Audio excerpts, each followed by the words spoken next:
بسم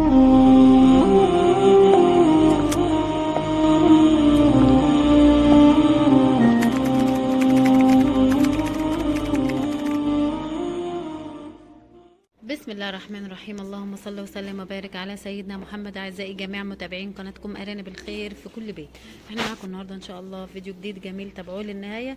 احنا النهارده في مزرعه الارانب الخير، فاحنا بنصور مع بعض فيديو كده بعض التعليقات اللي الناس بتبعتها وبتسال فيها، فاحنا هنتكلم عن التعليقات، بعض التعليقات دي في ناس بتبعت على التعليقات وبتسال. هنتكلم النهارده عن العلف، ان احنا مثلا لما بنحط للارنبه او للارانب يعني ناكلهم، مثلا احنا النهارده اكلناهم المغرب مثلا يعني، فاحنا هل ان احنا بعد كام ساعه والارانب خلصت الاكل نديلهم اكل تاني ولا لا؟ السؤال ده اتكرر مع ناس كتير، معايا ومع في تعليقات كتير يعني، فانا حبيت اتكلم عنه النهارده. انا مثلا اعود نفسي، انا بربي مثلا ارانب، بربي مثلا عايز ابدا مشروع. طبعا بنبدا بعدد قليل الاول، بعد كده نجيب مكان كويس، نجيب علف يكون كويس، الارنب يجيب مع الارنب نتيجه، ويبقى فيه تحويل من العلف. طيب انا اكلت الارانب مثلا سي النهارده المغرب مثلا، فانا اتعود كل يوم ااكلهم في نفس الميعاد، نفس الميعاد ثابت. هو الارنب اصلا كده كده هيجي لي ساعه ما يسمع صوت العلف او يعرف، او يعني مثلا انا باكله المغرب يبقى كل يوم المغرب، باكله العصر يبقى كل يوم العصر، باكله العشاء كل يوم العشاء. الارنب هياكل ويحول ويبقى كويس وبطنه كويسه، وبعد كده يستنى الاكل. لما في ارنب يبقى عنده حبه اكل مثلا فايضين من امبارح، يبقى انا ادور على الارنب ده، هل هو مثلا انا زودت له في العلف، هل هو تعبان، هل هو عنده تعب معين، مثلا افحصه واشوف هل مثلا الام دي مثلا عشره في اخر ايامها خلاص هتولد. دي كلها حاجات اسباب لان الارنب ما يكملش العلف بتاعه. طيب الارنب واكل العلف بتاعه كويس جدا ومستني العلف، واقف لي كده على رجليه، ويرفع رجليه كده وراسه ويشوف العلف، عايز ياكل، جعان. اشوف الاول مكانه يكون كويس ونظيف، وما يكونش فيه متبول فيه، اعزكم الله. لازم المكلف يبقى نظيف، المكلف سواء كان بتاع فطام زي ده او مكالف من العاديه اللي هناك دي، شايفينها كده المكالف هناك اهي مكالف اللي هي مكلف لكل عين مكلف، او مكالف الفطار. لازم المكان يكون كويس ونظيف وناشف. ما ينفعش ان انا احط الاكل على مكان فيه ميه، فيه مثلا الارنب عمل حمام وهو بيمشي بيعمل حمام مثلا، وسخ المكان. طب لازم اجيب بقى انضف واطهر باليود، انضفه كويس قوي وانشفه كويس قوي، لو بالنار او بالبشبوري او بقماشه تكون نظيفه وناشفه عندي تكون موجوده معايا على طول، واقوم رشه يود، ارش اليود واسيبه ينشف خالص المكلف، وابدا ادور على ميعاد العلف بتاع الارنب اديله في ميعاده. انا مثلا الذكر اديت له 150 جرام في اليوم مثلا، يعني مثلا انا ما بقولش هو الذكر بياكل 150 جرام، لا، ده انا بقول مثلا 150 جرام. انا اجي قبل ميعاد العلف، قبل ميعاد معلف مثلا الذكر كلهم في 3 4 ساعات ووقف لي كده عايز علف، لا ما ينفعش. هو هياكلهم، ياكل وهيشبع وهيحول، بعد كده ابدا اسيبه يجوع 4 ساعات، من 3 ل 4 ساعات كده، 3 4 ساعات. في الشتاء ما يبقاش كتير، ليه؟ لان انا بياكل كتير في الشتاء. بس ما ينفعش برضو ان انا اديله علف عمال على بطال، العلف بحساب، حبايه العلف اديها للارنب بحساب، ما وقعش علف، حافظ على العلف يكون كويس ونظيف والمكلف نظيف. طب هو كال الاكل بتاعه ومستنيني اهو علشان اديله اكل.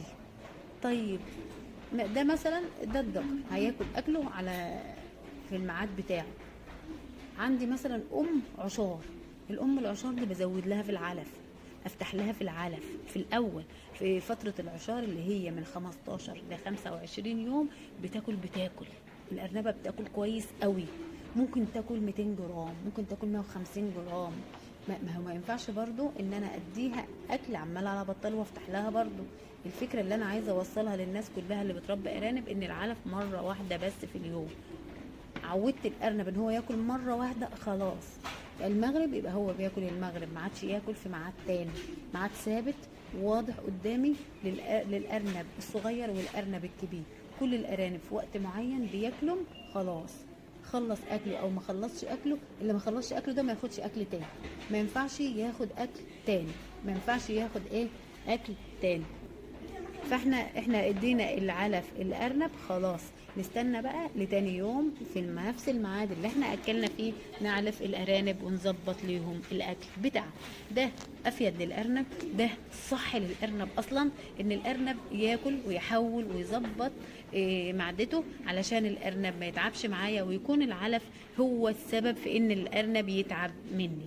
لان العلف بالذات للفطام الصغير، الفطام الصغير ما ينفعش افتح له الاكل على طول عمال على بطال بعد ما نفطمه من الرضاعه. الارنبه مثلا معاها ارنبه عشار ومعاها 5 6 او 7، دي ازود لها في العلف وافتح لها في العلف، بس في نفس الوقت برضو افضل حاجه افضل حاجه ان انا اكلها مره واحده في اليوم، بس تاخد وجبتها كامله، وجبتها ووجبه ولادها وكمان العشار اللي في بطنها. فدي هتختلف عن الام العشار اللي لسه في البدايه، هتختلف عن الذكر، هتختلف عن الام العشار في النهايه، هتختلف من الواحده اللي معاها 5 او اللي معاها 7 او معاها 9. فكل الحاجات دي براعيها وانا باكل الارانب، بظبطها وانا بديهم الاكل بتاعهم.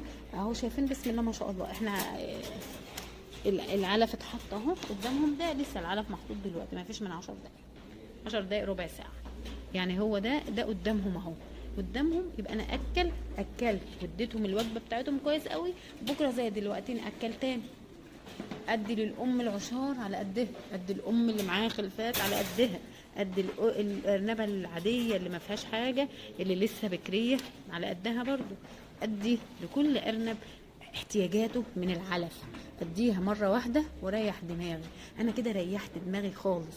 الفطام نفس النظام، الفطام ما افتحلوش في العلف عشان ما يتعبش مني، يجيله اسهالات. افتح اسهالات ان العلف مثلا مش كويس، لا العلف كويس وكل حاجه، بس انا اديته بكميه زياده عن اللازم. انا اديته مثلا، انا اديت للارانب اكل مرتين في اليوم، ما ينفعش الكلام ده.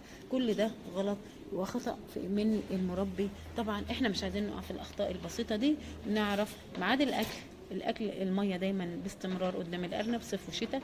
ما ينفعش ان انا اشيل الميه من الارنب، لا بالذات للامهات العشار واللي بترضع، ده اساسي عندهم الميه. فده كان الفيديو بتاعنا النهارده. بعض التعليقات بقى جت بالمغزى ده او بالمعنى ده، فانا قلت انا اتكلم فيه النهارده. العلف مره واحده في اليوم، كل ارنب بياخد احتياجاته من العلف مره وخلاص علشان ما يتعبش مني، ويكون العلف كده عملناه سلاح ذو حدين. يعني هو كده هيبوظ بطن الارنب، مش هيخلي الارنب يحول ويبقى كويس عندي. ده كان الفيديو بتاعنا النهارده، يا رب يرضاكم من اعجابكم، واكون دايما عند حسن ظنكم. استنونا في فيديوهات جايه كتير ان شاء الله، مع ارانب الخير في كل بيت باذن الله، نتكلم فيها عن الارانب وعن الحمام اللاحم. اي حد يحب يحجز سلالات بطارية اعلاف ادويه حمام لاحم على رقم الحجز 010 64 61 9 771. تحت امركم في اي حاجه تطلبوها مننا، والسلام عليكم ورحمه الله وبركاته.